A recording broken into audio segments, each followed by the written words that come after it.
नमस्कार, आप देख रहे हैं कूल कैपिटल न्यूज़ और मैं आपके लिए लेकर आया हूँ आज की 5 बड़ी खबरें। दुबई में एशिया कप 2025 ग्रुप ए मुकाबले में भारत ने यूएई को 9 विकेट से हराया। टीम इंडिया की यह शानदार जीत टूर्नामेंट की धमाकेदार शुरुआत साबित हुई। मैच देखने पहुंचे दर्शकों ने कहा कि उम्मीद है भारत इस बार एशिया कप भी जीतेगा। It was a great game. Yeah. Yeah, and as a start, it was one of the best starts. So this is a start for the Asia Cup, and hopefully we'll win this tournament. वहीं Yes. Siachen में शहीद हुए झारखंड के लाल अग्निवीर नीरज कुमार चौधरी को मुख्यमंत्री हेमंत सोरेन और राज्यपाल संतोष गंगवार ने श्रद्धांजलि अर्पित की। मुख्यमंत्री ने घोषणा की कि शहीद के परिवार के एक सदस्य को सरकारी नौकरी दी जाएगी। जैसे कि आप सबको मालूम है कि अग्निवीर को लेकर आज से ठीक 1 साल पहले हमने एक निर्णय लिया है कि अग्निवीर के जवान जो शहीद होंगे उनके परिवारजनों को सरकारी नौकरी दी जाएगी और यथासंभव सरकार उनके साथ हर दुख की घड़ी में खड़ा रहेगी। वहीं दूसरी खबर बिहार की राजनीति से है।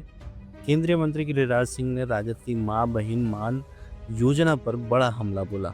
उन्होंने इसे जनता के साथ धोखाधड़ी बताया और कहा कि राजद नेताओं के खिलाफ धोखाधड़ी का मामला दर्ज होना चाहिए। हाँ बिल्कुल, माय बहन योजना ये फ्रॉडिज्म है। बिहार की जनता के साथ अगर हिम्मत है, अभी कोई भारत सरकार की योजना है क्या, राज्य सरकार की योजना है क्या? अगर राज्य सरकार की योजना नहीं है, भारत सरकार की योजना नहीं है, तो फिर ये योजना है किसका? ये बिहार की जनता को ठगने का, इन पर तो फ्रॉडिज्म का केस होना चाहिए आरजेडी के नेताओं पर। वहीं बिहार के उप मुख्यमंत्री सम्राट चौधरी ने नेपाल की मौजूदा हालात पर कांग्रेस को जिम्मेदार ठहराया। उन्होंने कहा कि अगर नेपाल और पाकिस्तान भारत का हिस्सा होते तो दोनों देश समृद्ध होते। उनका आरोप है कि कांग्रेस की गलत नीतियों के कारण ही यह अराजकता देखने को मिल रही है। देखिए, ये सब कांग्रेस की भूल है। अराजकता इसलिए हो रहा है कि कांग्रेस ने इन देशों को अलग रखा। नेपाल यदि आज भारत का अंग होता, वहाँ शांति भी होती, तो नेपाल में खुशहाली भी होती। सोशल मीडिया को लेकर के सम्राट जी सवाल उठ रहे हैं, क्या कोई गाइडलाइन कड़क बनना चाहिए जो नेपाल में जिस तरह से हुआ है सोशल मीडिया को लेकर? नहीं, देखिए, लोगों में असंतोष होता है, लेकिन अराजकता नहीं होना चाहिए। मैंने कहा कि आज यदि वो भारत का अंग होता तो आज नेपाल भी समृद्ध होता। यदि पाकिस्तान भारत का अंग होता तो आज भारत के साथ वो समृद्ध होता। मैं तो स्पष्ट कह रहा हूं कि ये कांग्रेस की भूल है, जिसके चलते हमको ये झेलना पड़ रहा है। फ्रांस में भी शुरू हो गया। वहीं राज्य से एक बड़ी खबर आ रही है कि दिल्ली और झारखंड पुलिस की संयुक्त टीम ने अशरफ दानिश नामक व्यक्ति को गिरफ्तार किया है। उसके पास संदिग्ध सामान बरामद हुए हैं। हालांकि 3 लोगों को पूछताछ के बाद छोड़ दिया गया है।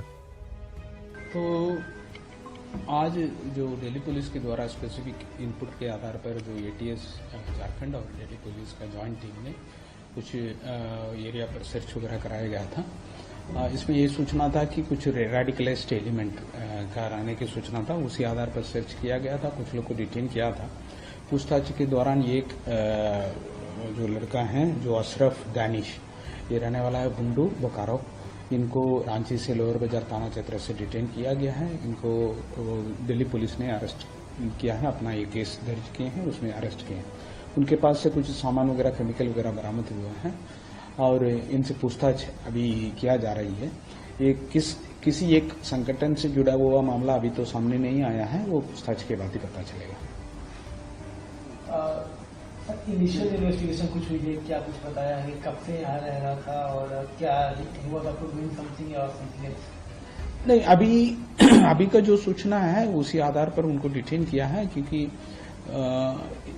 लग रहा है कि वो जो रेडिकलाइजेशन प्रोसेस में है अभी, तो किसी ऑर्गेनाइजेशन से तो अभी तक जुड़ा हुआ नहीं है। तो बाकी जो डिटेल्स हैं वो डिटेल पूछताछ करने के बाद ही पता चलेगा। झारखंड में कुल कितने लोगों पर ये सर्च ऑपरेशन चलाया गया? ये 3 जिला में हुआ था। टोटल 4 लोग को डिटेन किए थे, उसमें एक आदमी को अरेस्ट किया है। बाकी लोग का इन्वॉल्वमेंट वगैरह नहीं आया है तो वो छोड़ दिया गया। टेक्निकल सर, अभी जो जिस सस्पेक्ट को पिक किया गया है, क्या उसको डिटेन किया गया है या अरेस्ट कर लिया गया है? ये एक अशरफ दानिश को अरेस्ट कर लिया गया है। दिल्ली पुलिस द्वारा अपना केस में अरेस्ट कर लिया गया है।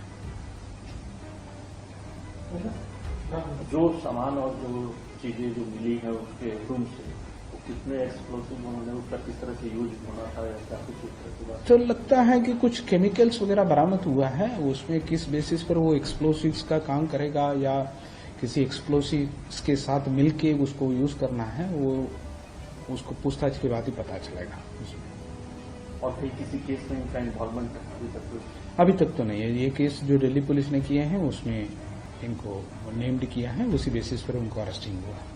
तो यहाँ संगठन खड़ा करने की वो सब अभी कुछ क्लियर नहीं पता चला है। तो किसी भी संगठन से ये जुड़े हुए तो नहीं है अभी तक। तो जो मामला सामने आया है वो डिटेल पूछताछ के बाद ही पता चलेगा आपको इन्फॉर्मेशन। ये थी आज की 5 बड़ी खबरें। देश और दुनिया और झारखंड की ताजा अपडेट के लिए जुड़े रहिए कोल कैपिटल न्यूज के साथ। धन्यवाद।